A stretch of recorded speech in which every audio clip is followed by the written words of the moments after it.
Bismillahirrahmanirrahim. Dear students, Assalamu alaikum. This is Dr. Faisal Shafiq Bhatt and I am here to teach you the course of Software Project Management, and this is my 15th online lecture. And in the last lecture, we have learned about PERT. और इस lecture में चूंकि हम PERT complete कर चुके हैं, white board पे मैंने आपको complete उसकी बनाना सिखाया था कि how we can prepare और how we can develop PERT. इसी PERT को जो हमने लास्ट लेक्चर में स्टूडेंट्स हमने किया था, उसी PERT को मैंने दोबारा इस व्हाइट बोर्ड पे बनाया है। और इस PERT की मदद से जो हमारे पास स्केजुलिंग का लास्ट टास्क है, क्रिटिकल पाथ मेथड सीपीएम, उसको हम अब बनाना चाह रहे हैं और उसमें हम देखेंगे कि किस तरह हम सीपीएम इस PERT में से निकाल सकते हैं। तो वही PERT जो लास्ट लेक्चर में मैंने आपको बनाना सिखाया था, वो यहाँ पे बना दिया गया है और अब हम देखते हैं कि कैसे हम इसमें से सीपीएम बनाते हैं। स्टूडेंट्स याद रखिएगा, जो हमने सीपीएम कैलकुलेट करना है, इस सीपीएम को कैलकुलेट करने के लिए हमें दो काम करने पड़ते हैं। एक हमें करना पड़ता है फॉरवर्ड पास और दूसरा करना पड़ता है backward pass. What is forward pass? Forward pass में हम नोड 1 से लेकर लास्ट नोड तक टाइमिंग्स कैलकुलेट करेंगे और हम मूव करेंगे from node 1 to the node 7। कैसे मूव कर देंगे अभी फॉरवर्ड पास में देखते हैं कैसे मूव करेंगे। और जो बैकवर्ड पास में एज द नेम सजेस्ट, हम लास्ट नोड से मूव करेंगे नोड 1 की तरफ। उसमें भी हम देखेंगे कि हम बैकवर्ड पास कैसे करते हैं। अब स्टूडेंट्स मैं क्या काम करने लगा हूं कि अब चूंकि हमने सीपीएम कैलकुलेट करना है और सीपीएम कैलकुलेट करने के लिए मुझे नोड वाइज चलना है, तो इसलिए मैं हर नोड पर दो बॉक्सेस बना रहा हूं। This is node 1। मैं यहां पे अभी ये दो बॉक्सेस बना दिए। ऊपर वाले बॉक्स में मैं लिखूंगा फॉरवर्ड पास की वैल्यू और नीचे वाले बॉक्स में मैं लिखूंगा बैकवर्ड पास की वैल्यू। अब हम नोड 1 पे हैं। अब आपको पता है कि नोड 1 पे अभी हमारा प्रोजेक्ट स्टार्ट है, तो यहां पे जो टाइमिंग फॉरवर्ड पास की होगी वो बाय डिफॉल्ट 0 होगी, because project has to started yet. तो यहां पे मैं लिख रहा हूं फॉरवर्ड पास की वैल्यू 0, बिकॉज प्रोजेक्ट में स्टार्ट होना है। 1 के बाद हम जाते हैं नोड 2 के ऊपर, तो दिस इज नोड 2। नोड 2 पे देखें जनाब, मैं फिर वही दो बॉक्सेस बना देता हूं। अब नोड 2 पे आप देख सकते हैं कि एक एक्टिविटी ए टर्मिनेट हो रही है विद द ड्यूरेशन ऑफ 20। तो इसकी मैंने फॉरवर्ड पास की टाइमिंग कैसे कैलकुलेट करनी है? 1 से नोड जा रहा है 2 पे, एक्टिविटी की ड्यूरेशन है 20, 0 plus activity duration 20, 0 plus 20 becomes 20। Okay students, ये यहां तक क्लियर हो गया। अब हम आते हैं नोड 3 पे। नोड 3 पे आप देखें, नोड 1 से आ रहा है और एक एक्टिविटी है दैट इज सी। आपको ये देखें, this is activity C with the duration of 10। तो हम इसका फॉरवर्ड पास कैसे कैलकुलेट करेंगे, ये देखें जी। 0 प्लस 10 बिकम्स 10। अब हम आते हैं नोड 4 पे। नोड 4 पे थोड़ी सी सिचुएशन जो है थोड़ी सी वो कॉम्प्लेक्स किस्म की है। क्यों? क्योंकि नोड 4 पे दो एक्टिविटीज टर्मिनेट हो रही हैं। एक एक्टिविटी बी है और एक एक्टिविटी हमारे पास डमी वाली है। तो एक्चुअली यहां पे हमारे पास दो टाइम्स आएंगे, एक यहां से आएगा और एक नोड 3 से आएगा। अगर हम जो यहां से टाइम आ रहा है उसको देखें, वो क्या आता है? 0 प्लस 20 बिकम्स 20। ये जो दो टाइमिंग्स आ रहे हैं इनको पहले आप साइड पर लाजमी लिखा करें। 0 प्लस 20 बिकम्स 20 और यहां से जो टाइम आ रहा है 10 प्लस 0, डमी की ड्यूरेशन 0 होती है, आपको पता है। 10 प्लस 0 बिकम्स 10। अब यहां पे आपके पास दो टाइमिंग्स आए हैं।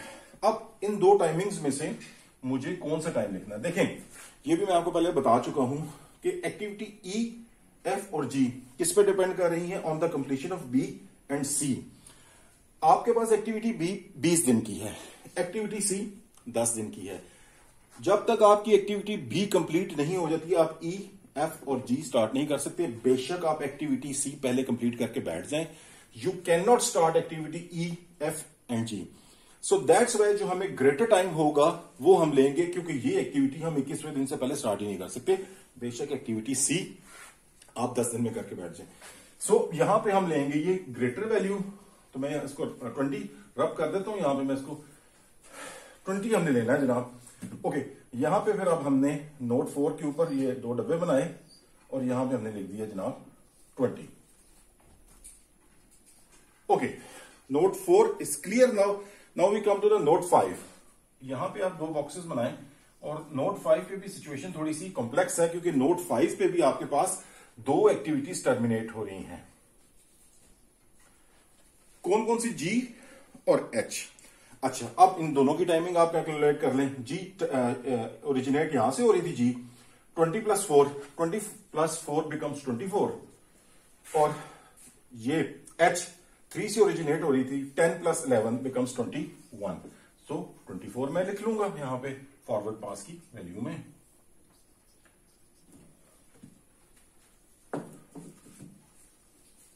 ओके, 24 आ गया। अब हम आते हैं 6 पे, नोट 6 पे। अब यहां पे भी अगर आप देखें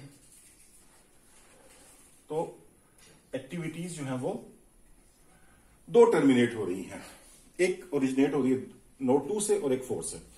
ओके, 20 + 15 बिकम्स 35।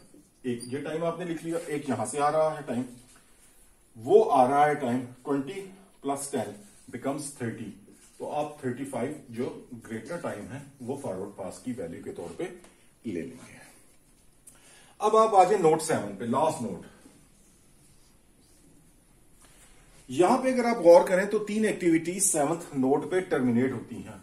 एक्टिविटी जे, एक्टिविटी एफ और एक्टिविटी आई। अगर आप यहां से टाइम कैलकुलेट करना चाहते हैं तो 35 + 8 ये बनता है 35 + 8 43। यहां से टाइम कैलकुलेट करें तो 20 + 14 बिकम्स 34। ओके, और लास्ट है 24 + 18 बिकम्स 42। This 24 + 18 becomes 42। तो ये 43 का जो टाइम है वो आपने यहां पे लिख लिया। Now students you can see forward pass तो कंप्लीट हो गया। आप देख रहे हैं कि जो मैक्सिमम मेरे पास इस प्रोजेक्ट की कंप्लीशन टाइम आया है वो 43 डेज है। इसका मतलब ये है कि जो फॉरवर्ड पास से जो मेरे पास वैल्यू आई है वो ये कह रही है कि इस प्रोजेक्ट को जो मैक्सिमम कंप्लीशन टाइम चाहिए, अगेन दोबारा सुनिएगा, maximum completion time of this project will be 43 days. 43 days से ज्यादा ये प्रोजेक्ट हो नहीं सकता। इसका मतलब ये है कि मैं इसको कॉपी करता हूं, इस वैल्यू को 43 को बैकवर्ड पास वाली जगह पे, because this is the maximum possible duration, that's why I copied that value to the backward pass of 7th node. अब नोट 7 मेरे पास फॉरवर्ड पास और बैकवर्ड पास के हिसाब से क्लियर है। अब बैकवर्ड पास में मैंने आपको लेक्चर के स्टार्ट में बताया था कि मुझे बैकवर्ड मूव करना है, 7 से 6 पे जाना है। ओके, ये बहुत आसान सा काम है। अब फॉरवर्ड पास में हमने प्लस किया था, इसमें हमने माइनस करना है बैकवर्ड पास में। Node wise, again node wise 6 से एक एक्टिविटी जा रही है जे, बैकवर्ड पास 43 - 8 बिकम्स 35। अगेन देखें, 7 से 6 पे आए, 6 से एक एक्टिविटी जा रही है जे, बैकवर्ड पास की वैल्यू ली 43, इसका उल्टा किया फॉरवर्ड पास का, माइनस किया 43 - 8 बिकम्स 35। नोट 5 पे आ गए। नोट 5 एक एक्टिविटी जा रही है 7 की तरफ, बैकवर्ड पास की वैल्यू क्या आती है जनाब 43 - 18 बिकम्स 25। नोट 5 भी क्लियर हो गया। अब आ जाते हैं नोट 4 पे। अब नोट 4 पे थोड़ी सी सिचुएशन थोड़ी सी कॉम्प्लेक्स है, क्योंकि 3 हमारे पास एक्टिविटीज 4 से जा रही है। एक यहां पे जा रही है, एक नोट 6 पे, एक नोट 7 पे जा रही है और एक नोट 5 पे आ रही है। नाउ अब इसके 3 टाइम्स हम कैलकुलेट करेंगे। नोट 6 वाला पहले पोजीशन देखते हैं। 35 - 10 बिकम्स 25। ओके, फिर ये जा रही है एक एक्टिविटी 43 - 14 29 आ गया, और एक ये जा रहा है जनाब 25 - 4 बिकम्स 21। तो फॉरवर्ड पास में जब टाइम ज्यादा आ रहे होते थे हमने ज्यादा टाइम लिया था, बैकवर्ड पास में इसको उल्टा करना है तो लोएस्ट टाइम लेंगे विच बिकम्स 21। हम 21 यहां पे लिख देते हैं। Node 4 is clear.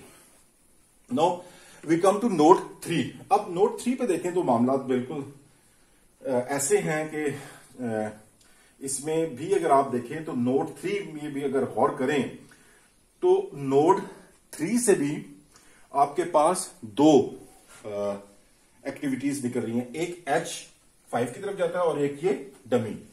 तो यहां से भी दो टाइम्स निकलेंगे, तो उनको भी पहले देख लेते हैं, पहले इसको रब कर लेते हैं ताकि उसमें इसी जगह बनाए टाइमिंग्स को लिखने के लिए। ओके, हियर यू कैन सी ये जा रही है 25 माइनस 11, 25 माइनस 11 बिकम्स 14।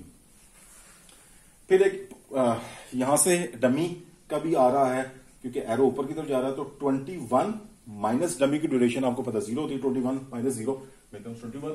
तो जो लोअर वैल्यू थी 14 वो हमने यहां पे ले ली।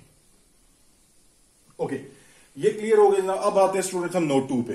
नोट 2 पे आप देखें एक एक्टिविटी जा रही है 6 पे, 35 माइनस 15 बिकम्स 20। ये भी काम हो गया। और लास्ट है नोट 1। नोट 1 पे आप देखें 20 माइनस 20 0। वैसे तो आपको बाकी किसी तरफ से एक्टिविटी का टाइम देखना नहीं चाहिए जो ये निकल रही हैं, क्योंकि 0 से कम टाइम नहीं हो सकता, लेकिन मैं आपको फिर भी दिखा देता हूं। 1 से 2 की तरफ ये जा रहा है, तो 20 माइनस 20 बिकम्स 0। यहां पे आ रहा है 21 माइनस 21।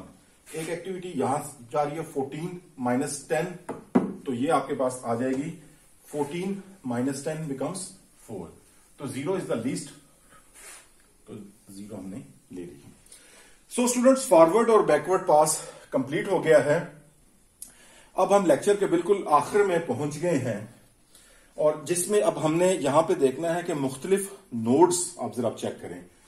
अगर नोड 1 चेक करें तो फॉरवर्ड और बैकवर्ड पास की टाइमिंग्स बराबर हैं।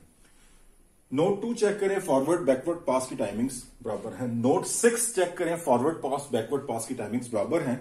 और नोड 7 चेक करें तो फॉरवर्ड और बैकवर्ड पास की टाइमिंग्स बराबर हैं।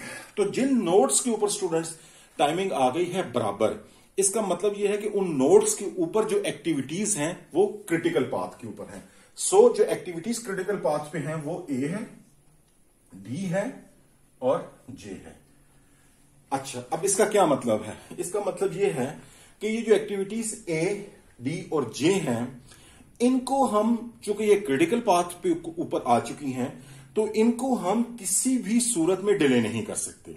लेकिन इसके अलावा अगर आप कुछ और नोड्स देखें तो यहां पे आपको देखें बराबर नहीं मिल रहा, यहां पे आपको फॉरवर्ड और बैकवर्ड पास बराबर नहीं मिल रहा, और यहां पे भी नहीं मिल रहा, बल्कि यहां पे आपको स्लैक्स मिल रहे हैं। कैसे? यहां पे 1 दिन का स्लैक है, यहां पे 4 दिन का स्लैक है, यहां पे भी 1 दिन का स्लैक है। तो इसका मतलब यह है कि इस प्रोजेक्ट में जो स्लैक्स मेरे पास हैं वो 6 डेज का है।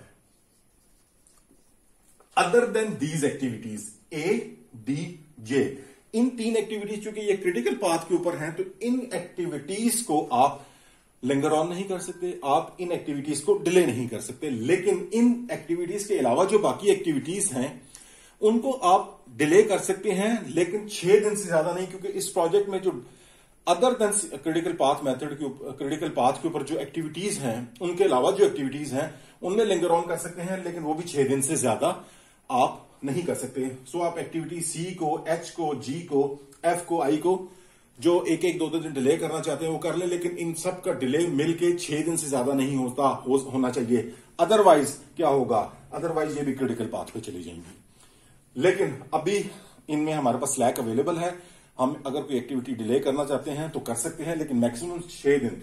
लेकिन जो एक्टिविटी ए है, डी है और जे है, ये एक्टिविटीज क्रिटिकल पाथ के ऊपर है, इनको आप किसी सूरत डिले नहीं कर सकते। स्टूडेंट, लास्ट एक चीज आपको बताना चाहूंगा। जब सॉफ्टवेयर स्केजुलिंग हमने स्टार्ट की थी और गैंट चार्ट को डिस्कस किया था, गैंट चार्ट में मैंने आपको बताया था कि बहुत हेल्पफुल टेक्निक है हमारे लिए as far as scheduling is concern, लेकिन उसमें कुछ ऐसी चीजें हैं जो कि वो रिप्रेजेंट नहीं करता। देखें, अगर रिकॉल करें गैंट चार्ट को, तो गैंट चार्ट जो है आपको ये नहीं बताता कि क्रिटिकल पाथ क्या है। 9 PERT और CPM जो एडवांस टेक्निक्स हैं स्केजुलिंग की, वो आपको क्लियर कट बता रही हैं कि this is my critical path. Gantt chart आपको ये नहीं बताता कि प्रोजेक्ट की कंप्लीशन डेट, प्रोजेक्ट कितने दिन में कंप्लीट होगा। यहां पे आप क्लियर कट आपको पता लग रहा है कि once you draw this PERT and CPM, तो you can easily see कि आपका जो प्रोजेक्ट है वो 43 डेज में कंप्लीट हो रहा है विद दिस क्रिटिकल पाथ। जो आपके पास गैंट चार्ट है वो आपको नहीं बताता कि प्रोजेक्ट में स्लैक कितना है। This method tells you about the slack. तो स्टूडेंट्स इसके साथ ही हमारे पास जो ये PERT और CPM के दोनों टॉपिक्स हैं ये दोनों कंप्लीट होते हैं। आई होप कि आपको ये समझ आए हुए होंगे। और इसके अलावा मैं आपको PERT CPM की दूसरी एग्जांपल्स भी एज असाइनमेंट के तौर पे दूंगा। उसके बाद हमारे जो सेशन होगा क्वेश्चन आंसर, उसमें जो भी कोई क्यूरी होगी इंशाल्लाह ताला उसको हम वहां पे रिजॉल्व करेंगे। लेकिन जो असाइनमेंट्स आपको 1 या 2 इसके हवाले से मिलनी है वो आपने लाजमी करनी है, क्योंकि PERT और CPM आपको सिर्फ उसी सूरत आएगा जब आप इसको खुद प्रैक्टिस करेंगे। क्वेश्चन आंसर सेशन में मैं आपके तमाम इश्यूज को इंशाल्लाह ताला रिजॉल्व करूंगा। तो स्टूडेंट्स आज के लिए इतना ही। इंशाल्लाह ताला अगले लेक्चर में मैं आपके साथ दोबारा मिलूंगा। उस टाइम तक मुझे इजाजत दें। फी मान अल्लाह।